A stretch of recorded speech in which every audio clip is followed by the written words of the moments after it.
আল্লাহ বলছেন তোমরা কোরআনের উদ্যোগে আঁকড়ে ধরে ঐক্যবদ্ধ হও। মুসলমানদেরকে বলছে মুসলমানরা যদি ঐক্যবদ্ধ থাকে গোটা পৃথিবীতে মুসলমানরা আমার শাসন ক্ষমতা পেয়ে যাবে ইনশাআল্লাহ। এজন্য আপনারা যদি ঐক্যবদ্ধ থাকেন আপনাদের কর্তৃত্ব নেতৃত্ব প্রতিষ্ঠিত হবে মতিঝিল এলাকায়। কথা কি বুঝতে পারছি? আপনাদের কাজ হবে মতিঝিল এলাকায় যত কম্পিউটার অপারেটর আছে তাদের সকলকে আপনাদের ইউনিয়নের সাথে যুক্ত হওয়া। আমরা এই কম্পিউটার ইউনিয়নে যারা যুক্ত হবে তাদের হেলথ কার্ড সহ আরো অনেক কিছু বিষয়ে আমরা চিন্তা করতেছি কিভাবে এদেরকে সংঘবদ্ধ রাখা যায়, কিভাবে তারা পারস্পরিক সহযোগিতা নিতে পারে, কিভাবে আমরা আরো বেশি আমাদের অধিকারের ব্যাপারে সোচ্চার হতে পারি। আমরা অধিকার কেউ যদি হয়রানি না হয়, একজনকে যদি কোনো মালিক হয়রানি করে সেক্ষেত্রে সহযোগী সেক্রেটারি ভূমিকা রাখবে, তা না হলে আমরা অভিভাবক শ্রমিক কল্যাণ ফেডারেশন আছি আমরা ভূমিকা রাখবো। সর্ব ক্ষেত্রে ভূমিকা রেখে ওই শ্রমিক ভাইয়ের অধিকার আমরা আদায় করে দেবো ইনশাল্লাহ। কথা কি বুঝতে পারছি? তাইলে আপনাদেরকে ঐক্যবদ্ধ থাকতে হবে এবং ঐক্যবদ্ধভাবে কাজ করতে হবে। শ্রমিকদের অধিকার নিয়ে আসলে আমরা অনেক কথা বলি, জুলাই বিপ্লব হয়েছে অধিকারের কথা বলি, জাস্টিসের কথা বলি, জাস্টিস কিন্তু আসলে হয় নাই, হয়েছে? পৃথিবীতে সব জায়গায় এই কথা কয়, ন্যায় ইনসাফের কথা বলা হয়। আসলে প্রকৃত ন্যায় ইনসাফ মানুষ কোনদিন বাস্তবায়ন করতে পারবে না। কারণ পারবে না কি জন্য? মানুষ মানুষের কার কতটুকু অধিকার দেওয়া দরকার, পুরুষ কতটুকু অধিকার পাবে, মহিলারা কতটুকু অধিকার পাওয়ার দরকার, এটা মানুষ বলতে পারবে না। এটা যিনি আমাদেরকে সৃষ্টি করেছেন তিনি আমাদেরকে বলতে পারবেন। কথা কি বুঝতে পারছি? এই জন্য আমরা আল্লাহর বিধানের উপর নির্ভর করি। আল্লাহর পক্ষ থেকে সকল সময়ে তার দূত মানে নবী রাসূলকে পাঠানো হয়েছে এই জন্য যাতে করে সমাজের মাঝে ন্যায় ইনসাফ প্রতিষ্ঠা করে। দেখেন নবীরা এই কাজ করছে আল্লাহর পক্ষ থেকে। আল্লাহ বলেন লাকাদ আরসালনা রাসূলানা বিল বায়িনা মা আনজালাহুল কিতাব ওয়াল মিজান লিয়াকুমান নাসা বিল কিসতি মিনান নাস। আমি নবীদেরকে কিতাব দিছি, মিজান দিছি এই কারণে যাতে মানুষের উপর ন্যায় ইনসাফ প্রতিষ্ঠা করে, সমাজ থেকে জুলুমকে উচ্ছেদ করে। সকল নবীরা সমাজ থেকে জুলুম উচ্ছেদ এবং ন্যায় ইনসাফ প্রতিষ্ঠার জন্য কাজ করছে। এই কাজ আদৌ যারা আমরা নবীর ওয়ারিস দাবি করি তারা সেই ভূমিকা রাখি, তার অনুপ্রেরণায় কিন্তু আমরা এই ভূমিকা রাখার চেষ্টা করতেছি। সকল ক্ষেত্রে আমরা জাস্টিস আমরা আনতে চাই। এইটার ক্ষেত্রে মূল জায়গায় আসতে হবে। মূল জায়গায় আমরা বিশ্বাস করি আল্লাহ আমাদের স্রষ্টা, স্রষ্টাই সৃষ্টির জন্য কোনটা বিধান মানুষের জন্য কল্যাণকর হবে, কোনটা উপকারী হবে, কোনটা উপকারী হবে আল্লাহ বেশি জানেন। আল্লাহর বিষয়গুলা আল্লাহ দেওয়া চন্দ্র সূর্য আসলে মানুষের প্রতি নিরপেক্ষ আচরণ করে, কারো প্রতি পক্ষপাত মিলনে আলোচনা করে না। আমরা বিশ্বাস করি আল্লাহর কাছ থেকে আসা আল কোরআনের বিধান যদি বাস্তবায়ন হয় এই বিধানও মানুষের প্রতি নিরপেক্ষ আচরণ করবে, সকলের জন্য সমান হবে, কারো প্রতি পার্সিয়ালিটি করবে না। আমরা যেই জন্য এই কথা আমরা বলি যে আল্লাহর পক্ষ থেকে মানুষের জন্য যে বিধান না এটা বাস্তবায়ন হইলে সকল মানুষ তার অধিকার ফিরে পাবে। এইটা আপনি বুঝতে হবে। আমি আপনাদেরকে বুঝাই, একটু মাজা একটা সুতা রাখলে বুঝতে, শুধু আল্লাহর একটা বিধান শুনেন। আল্লাহ বলছে আন্নান নাফসা বিন নাফসি আইনা বিল আইনি উযনা বিল উযনি সিন্না বিল সিন্নি মানে আনফা বিল আনফি। আল্লাহ বলছে যে যদি জানের পরিবর্তে জান, চোখের পরিবর্তে চোখ, কানের পরিবর্তে কান, নাকের পরিবর্তে নাক, দাঁতের পরিবর্তে দাঁত, এরকম সকল অঙ্গ প্রতিবর্তে সকল সমান বদলা নেওয়ার কথা বলছে। এটা কেসাসের বিধান।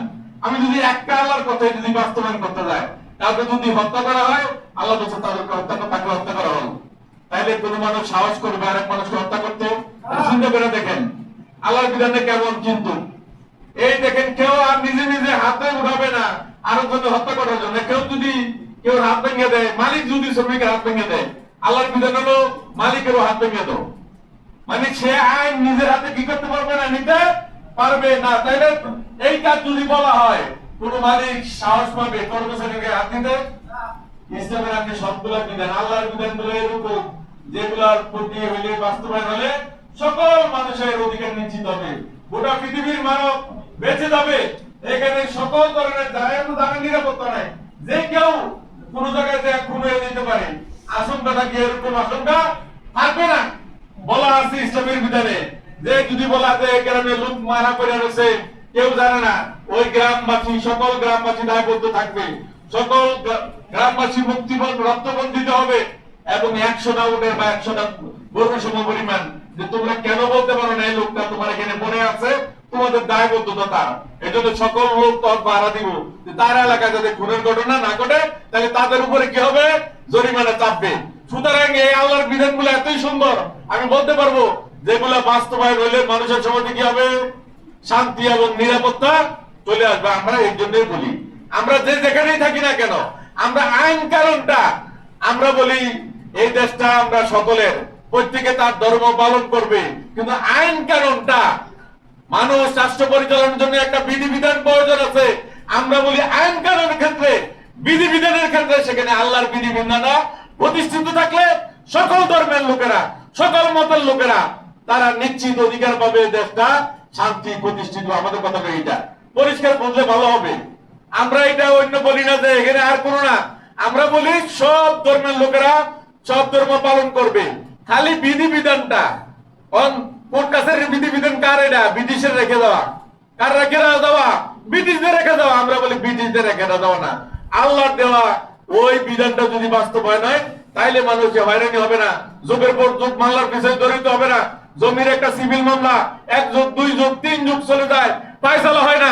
ইসলামের বিধান এরকম না, 24 ঘন্টা মামলার ফয়সালা শেষ হয়ে যাবে, সাক্ষী আসবে, নগদ 2 পক্ষের কথা শুনবে, সেখানে ফয়সালা হয়ে যাবে। এটা হলো ইসলামের বিচার ব্যবস্থা। সুতরাং আমরা বিশ্বাস করি সকল মানুষ যদি হয়রানি থেকে মুক্ত হয়। আমরা চাক্ষুষ দেখলাম মিরপুরের এই মেয়েটাকে মেরা হইলো, আজ পর্যন্ত কি ফাঁসিতে হয়েছে? আইনের যে বেজাল বাংলা ব্রিটিশদের রেখে গেছে, এই বেজালে কোন রকমে একবারে আপনি চাক্ষুষ সাক্ষ্য আপনি দেখলেও আপনি বিচার করতে পারবেন না। এই আইনের বেজাল চলতে থাকবে, এই কোর্ট সেই কোর্ট, সেই কোর্ট এই কোর্ট, ব্রিটিশদের আইন, এবং প্রকৃত পক্ষে ভুক্তভোগী কোন সমাধান পায় না। আমরা সেই জন্য বলি এর থেকে বেরিয়ে আসতে হইলে দেশটা যদি পরিপূর্ণ ভাবে আমরা শান্তি চাই, এজন্য আল্লাহ বলছেন তোমরা আমার বিধানের কাছে সারেন্ডার করো, আল্লাহর আইনের কাছে সারেন্ডার করো। ইয়ালাযিনা আমানু কুলু সিলমে কাফা ওয়ালা তাত্তাবিউ খুতুওয়াতিশ শাইতান, তোমরা পরিপূর্ণভাবে ইসলামের মধ্যে দাখিল হয়ে যাও এবং শয়তানের পদঙ্ক অনুসরণ করো না, তাইলেই কোন মূলত শান্তি আসবে। আমরা এই জায়গায় সমস্যা, এই জায়গায় সমস্যা। আমরা অর্থনীতির বিধান আমরা মানি না, আল্লাহ দেওয়া। আমি যদি আপনাকে সহসা বলি এই কথার উত্তর আমাকে দেন, এই কথার উত্তর দেন, আল্লাহর জ্ঞান মানুষের জ্ঞান থেকে কম না বেশি? এটা অর্থনীতি, সমাজনীতি, রাষ্ট্রনীতি, কোর্ট কাছারি, আইন আদালত, ফৌজদারি, দণ্ডবিধি, সিভিল, এসব বিষয়ের জ্ঞান কি আল্লাহ থেকে মানুষের বেশি? মানুষ তার সৃষ্টি আল্লাহ থেকে বেশি জ্ঞান হইতে পারে না। তো আল্লাহর জ্ঞানের ভিত্তিতে তো আমরা যে আইন আল্লাহ দিছে সেই জ্ঞানটা, এই আইনের কথা আমরা বলি। তো সুতরাং সেই আইনকে আমরা অস্বীকার করেন কি জন্য? আমরা কি বুঝতে চান আল্লাহ থেকে অর্থনীতিতে আমরা বেশি বুঝি, আল্লাহ থেকে সমাজনীতিতে আমরা বেশি বুঝি, আল্লাহ থেকে এটাকে আমরা বলতে চাই?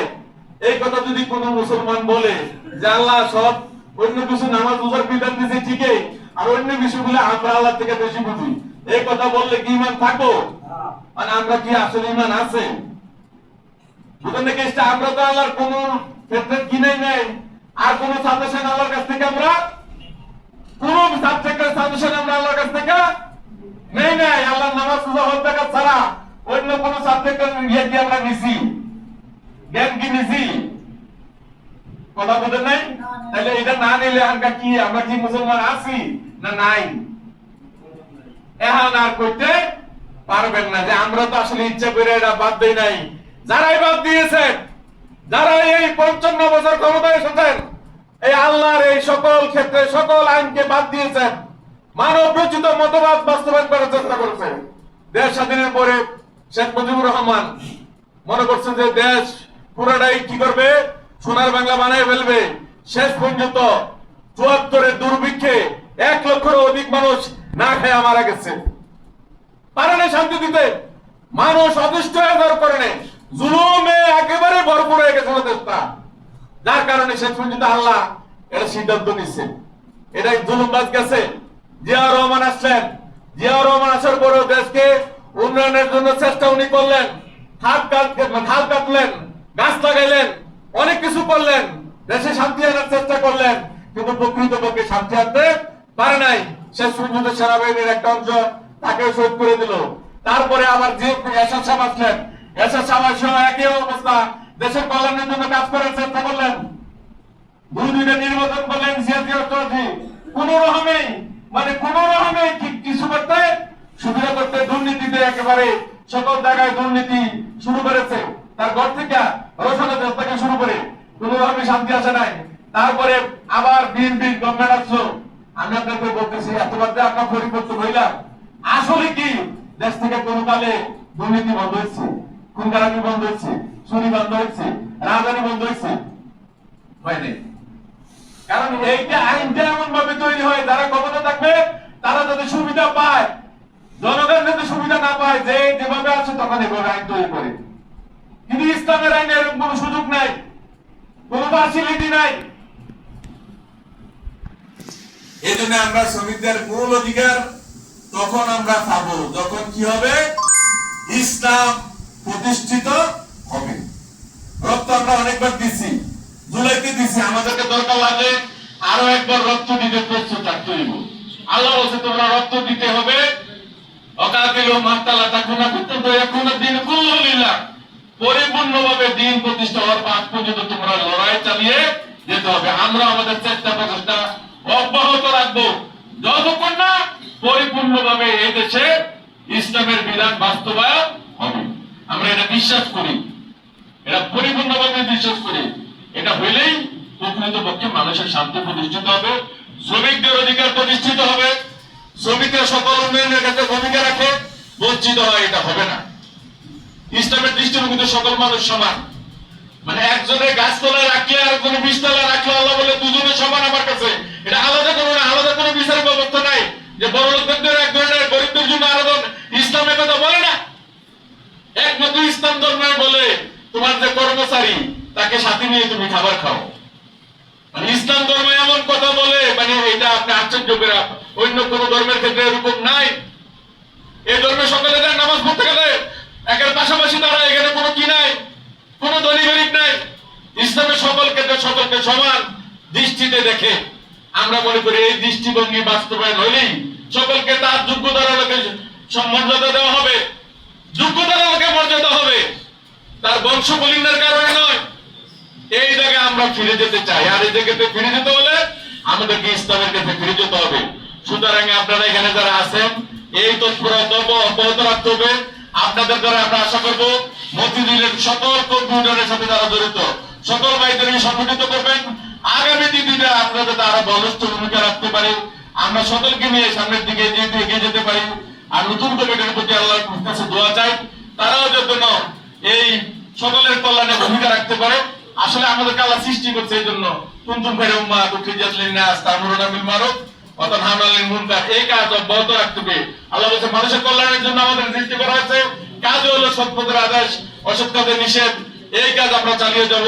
এই কথা বলে আমার কথা শেষ করছি। আসসালামু আলাইকুম ওয়া রাহমাতুল্লাহি ওয়া বারাকাতুহু।